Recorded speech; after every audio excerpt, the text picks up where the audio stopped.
आखिर कौन है कानपुर के करौली बाबा? किस बात को लेकर हो रहा विवाद? हमारे भारत देश में कई सारे बाबा अपने बयानों से सुर्खियों में रहे हैं। हाल ही में बागेश्वर धाम के पीठाधीश्वर धीरेन्द्र शास्त्री को ही देख लीजिए। लेकिन अब इन दिनों कानपुर के करौली बाबा सुर्खियों में बने हुए हैं। अपनी अजीबोगरीब बातों को लेकर वो चर्चा में रहते हैं। बीते दिनों उनके समर्थकों ने नोएडा के एक डॉक्टर की पिटाई कर दी। हुआ तो यूं कुछ था कि डॉक्टर सिद्धार्थ चौधरी कुछ ही दिनों पहले अपने परिवार के साथ आश्रम पहुंचे थे। डॉक्टर चौधरी ने बाबा से चमत्कार दिखाने को कहा। कुछ सेकंड की बहस के बाद माहौल बिगड़ गया। डॉक्टर का ये आरोप है कि बाबा के कहने पर उन्हें बाहर ले जाकर पीटा गया। आप भी बाबा और डॉक्टर का ये वीडियो देखिए। आइएगा फुर्सत में। नहीं तो और नहीं, ये लाइव चल रहा है तो मैं देखना चाहता हूँ क्या आपकी शक्तियाँ। चैलेंज कर रहे हो? चैलेंज कर रहा हूँ, बिल्कुल। क्या चैलेंज कर रहे हो? यही चैलेंज कर रहा हूँ कि दिखाइए आप कुछ चमत्कार। क्या दिखाएं? जो आप दिखा सकते हैं चमत्कार। क्या दिखा दें? भाई आप दिखाइए ना जो आप दिखा रहे हैं। क्या चाहते हो? तो आप दरबार में सबको दिखा रहे हो कि भाई आपने आत्मा निकाल दी और मौलाना निकाल आत्मा दिया। निकाल दी? हाँ। उनसे पूछो जिनकी निकलती है। अच्छा हाँ, चलो उनसे भी पूछ उसी लेंगे। से पूछ लो जिनकी ठीक है, निकली। पूछ लेंगे। हाँ, हाँ उसी से पूछ लो ना। ठीक, धन्यवाद। जिसकी निकली है। ठीक, धन्यवाद धन्यवाद। बहुत बहुत बहुत अच्छा लगा आपसे मिलकर। इतना होने के बाद 19 मार्च को डॉक्टर फिर कानपुर आए और करौली बाबा और उनके लोगों के खिलाफ मारपीट की रिपोर्ट दर्ज कराई। केवल इतना ही नहीं, करौली बाबा ने रूस और यूक्रेन युद्ध को रोकने तक का दावा ठोक दिया है।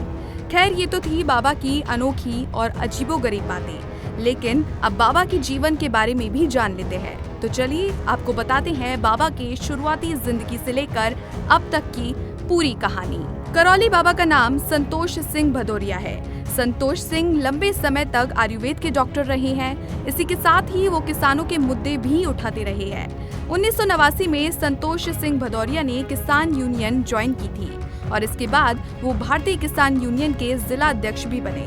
संतोष भदौरिया उर्फ करौली बाबा पिछले 3 सालों से कानपुर में अपना आश्रम चला रहे हैं। करौली बाबा वैदिक तरीके से गंभीर बीमारियों के इलाज का दावा करते हैं। उनके समर्थक ये दावा करते हैं कि उनके आश्रम में आने के बाद बड़ी से बड़ी बीमारी भी ठीक हो जाती है। आपको बता दें कि ऐसी ही बातें बागेश्वर धाम के धीरेन्द्र शास्त्री के लिए भी कही जाती है। कानपुर के थाना क्षेत्र भिदनू के अंतर्गत करौली गांव में संतोष सिंह भदौरिया का आश्रम है। वो करौली सरकार धाम के नाम से भी जाना जाता है। ये मानव मंदिर लवकुश आश्रम कानपुर के ग्राम करौली में है। करीब 14 एकड़ में फैला ये आश्रम अपने आप में एक शहर है। करौली बाबा के आश्रम में हर दिन 3500 से 5000 तक लोग आते हैं। साल 1992 में संतोष सिंह भदौरिया ने उर्फ करौली बाबा पर हत्या का केस दर्ज हुआ था।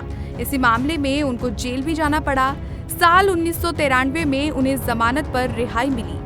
इसके बाद साल 1994 में करौली बाबा के खिलाफ गाली गलौज मारपीट क्रिमिनल एक्ट की धारा में FIR दर्ज हुई।